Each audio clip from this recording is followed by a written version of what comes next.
تہجد میں میں روز دعا کرتا تھا، اللہ سے پہلے کی بات کر رہا ہوں، میں ہجرت کرنے سے پہلے، یا اللہ تعالیٰ میری جان اور میری مال آپ پہ قربان، I want my wealth and my life to be sacrifice.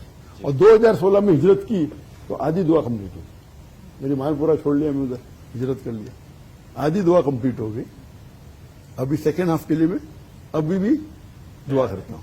بہت سے لوگ نے مجھ سے کہا کہ بہت سے میرے چاہنے والے، آپ پاکستان جا رہے، بہت خوشی ہو رہی، لیکن آپ مت جائیے، کیوں؟ تو لوگوں نے کہا میری جان کا خطرہ ہے.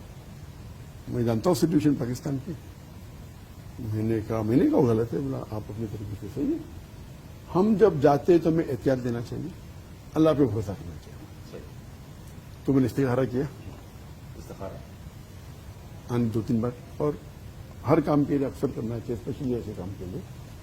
اور کل ملک پترجا سے نکلنے کے پہلے میں نے 2 رکعت واپس استخارہ کی اور یہ بھی دعا کی. دیکھو میں جب کہتا ہوں میں ہر روز دعا کر رہا ہوں اپنی شہادت میں، اور پھر کہتا ہوں اللہ تعالیٰ مجھے محفوظ رکھے، دونوں کلیش ہے کہ نہیں؟ کلیش نہیں ہے. محفوظ مطلب میں بے بنیاد میری جان نہیں ڈالنا چاہتا ہوں، لیکن میری جان لینے سے اگر اسلام کا فائدہ ہوتا ہے اور میری آخرت بنتی ہے، ویری گڈ. تو میں اللہ تعالیٰ کو اپنی حفاظت کے لیے دعا کرتا ہوں، اور یہ بھی کہتا ہوں لیکن اگر بھلائی ہے کہ میں شہید ہو جاؤں. اب میرے بیٹے کہتے ہیں 2 چیزیں، غزہ جاؤ یا پاکستان.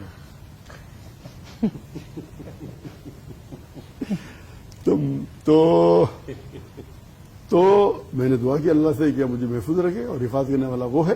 اور اگر میں شہادت کے لیے جو ہر رات تہجد میں دعا کرتا ہوں، آپ چاہتے پاکستان میں اور میری آخرت بنتے تو اس سے اچھا میں دعا قبول ہی نہیں ہوگی.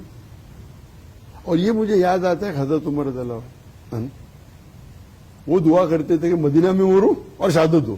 یہ تو دونوں اپوزٹ ہے، مدینہ میں کہ مسلم تھے نا، تو شہادت کیسی ہوئی؟